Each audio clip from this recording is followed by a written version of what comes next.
What has Allah guaranteed for us, and what has Allah commanded us to do? First, Allah has guaranteed that He will provide our sustenance, rizq. Allah says, in meaning, I have allotted your provision for you. This is already guaranteed. Therefore, we should not worry about whether our provision exists or not, because Allah has already guaranteed that it does. Second, Allah has guaranteed that He will create the means by which our provision reaches us. Allah Himself guarantees the causes and the ways through which our sustenance will come. What those means are and how they happen are Allah's concern. What matters is that our provision will reach us. Third, Allah has guaranteed that none of us will die until our allotted provision has been completely received. Fourth, Allah has guaranteed that whatever has been assigned specifically for us will certainly reach us, and will never be given to someone else. These are the 4 guarantees that Allah has given us. Regarding these matters that Allah has already guaranteed, we do not need to burden ourselves with excessive worry. We do not need to exhaust ourselves searching for something that Allah has already promised. Why?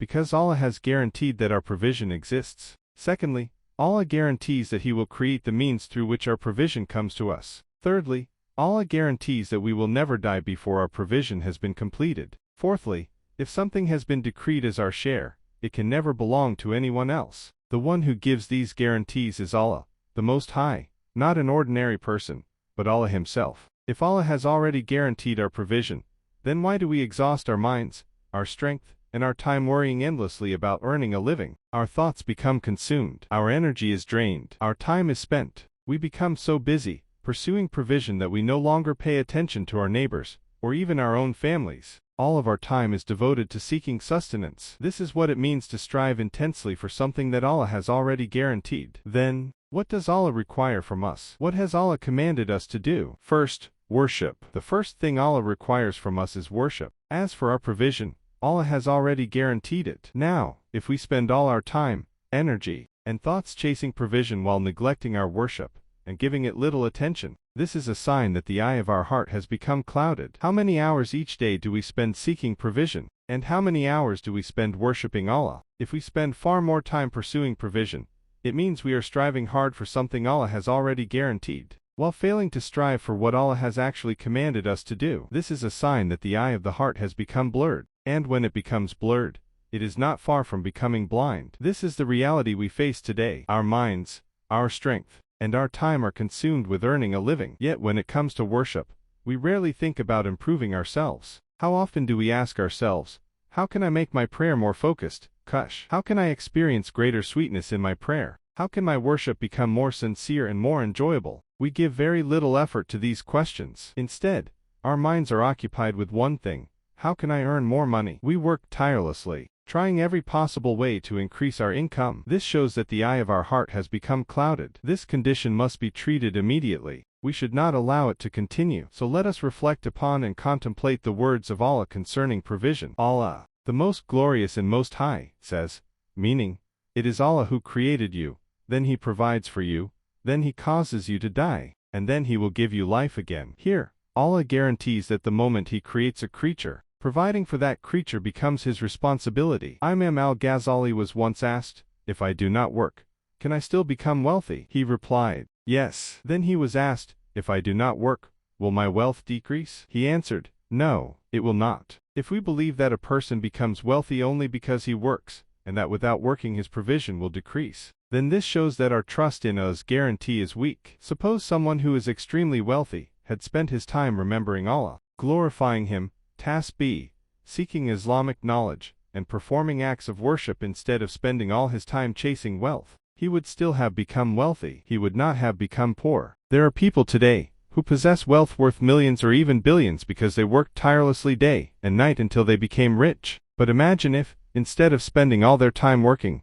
they had devoted themselves to worshipping Allah and seeking beneficial knowledge. They would still have possessed the same wealth they have today. It would not have been any different. When someone says, if I hadn't worked so hard in the past, I wouldn't be as wealthy as I am today, this is the statement of a person whose spiritual insight is blind. Likewise, when a father tells his child, my son, if I hadn't worked so hard day and night, I would never have become who I am today. Such advice reflects a lack of true understanding, because it teaches the child to dedicate his life entirely to worldly pursuits. If that father had not spent his days and nights working, but had instead devoted himself to worship and seeking knowledge, he would still have possessed the same wealth. Why? Because it had already been written in Allah al-Ma'af, the preserved tablet, that he would be among the wealthy. Even if he were resting, Allah could still make him wealthy. Therefore, never think that the wealth you have today exists solely because of your own effort and hard work. Do not think that way. Then Allah says, meaning, I do not ask you for provision,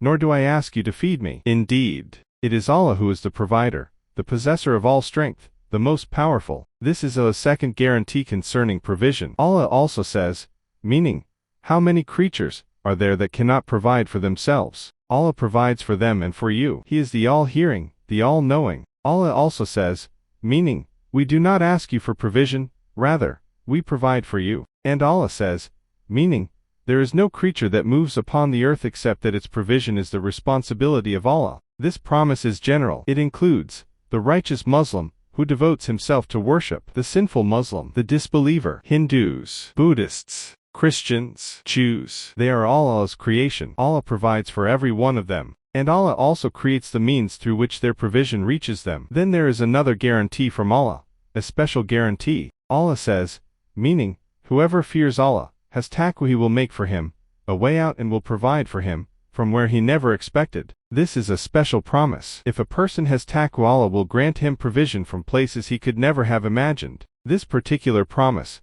however, is for those who truly fear Allah. Allah also says, meaning, whoever does righteous deeds, whether male or female, while being a believer, we will surely grant them a good life. The Messenger of Allah said, meaning, whoever devotes himself completely to Allah, meaning that he no longer occupies himself with managing his business or worrying about his provision, but instead dedicates himself to Allah through seeking knowledge, teaching knowledge, reciting the Quran, and remembering Allah, Allah will be sufficient for all of his needs, and will provide for him from places he never expected. Such a person no longer has time to chase worldly provision because he is occupied with matters that bring him closer to Allah. Allah himself takes care of that person. Allah provides everything he needs. Even more than that, Allah grants him provision from sources he could never have imagined. Then Allah swears, meaning, by the Lord of the heavens and the earth, this promise of provision is as true as the fact that you speak. When we speak, we do not use someone else's mouth. When we talk,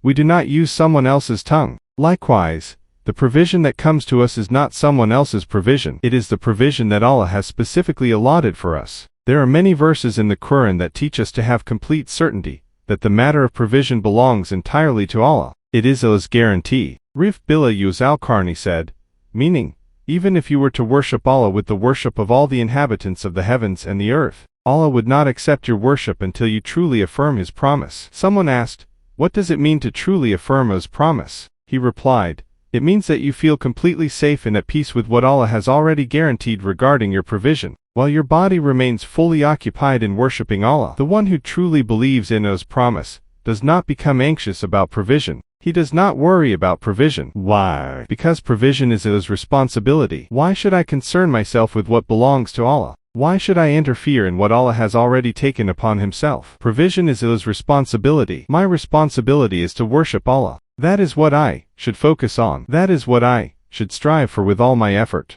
The Quran never tells us, go and search for your provision. Why doesn't Allah command us to search for provision? Because it has already been guaranteed. Whether we search for it or not, if it has been decreed as our share, it will come to us. For example, someone closes his store for several days and says, my money is decreasing because of expenses. There is no income coming in. If I don't open my store, I won't make any money. All I have is getting less. If we truly believe that this is the case, then it is a sign that the eye of our heart has become clouded. Even if that person had opened his store, the result would have been exactly the same. Suppose he kept his store closed for 4 days. He had no income, and his savings decreased by 100,000 each day. After 4 days, his savings had decreased by 400,000. Even if he had opened the store during those 4 days, the outcome would still have been exactly the same. There would have been no difference. If we insist that it would have been different, then we are believing that the means themselves have independent power to produce results. This is dangerous because it can lead a person toward shirk, associating partners with Allah. A person may say, if only my store had been open, my money wouldn't have decreased. Customers would have come every day. But that is not the reality. Even if the store had been open, the result would still have been the same. Why? Because that was the provision Allah had already decreed for those 4 days. It could not have been changed. One sign of a person who is not content with Allah's decree is that he constantly says, if only. That is Allah's guarantee. Then what does Allah require from us? Allah says in Surah At-Tarim, meaning, O you who believe, turn to Allah in sincere repentance. This is what Allah commands us to strive for. We should make every effort to attain sincere repentance, Tawbah Nazal. If we have held incorrect beliefs or unhealthy attitudes in our hearts, we should repent to Allah and never return to them again. If we have spent all our time pursuing provision while neglecting our true purpose, then this must stop. We should not continue living this way because it is dangerous. We were not created merely to spend our lives chasing provision. Provision is only a means. It is not the purpose of our existence. Provision is only a means. It is not the purpose of our existence. Our true purpose in this world is to worship Allah. Therefore, Allah commands the believers, O you who believe, turn to Allah in sincere repentance. This means we should strive with all our effort to attain true and sincere repentance, Tawbah Nazal. If we have carried incorrect beliefs or unhealthy attitudes in our hearts, we should repent to Allah and never return to them again. If, until now, we have spent all of our time, energy, and attention pursuing provision, then this habit must come to an end. We should not continue living this way because it is dangerous. We were not created merely to spend our lives seeking provision.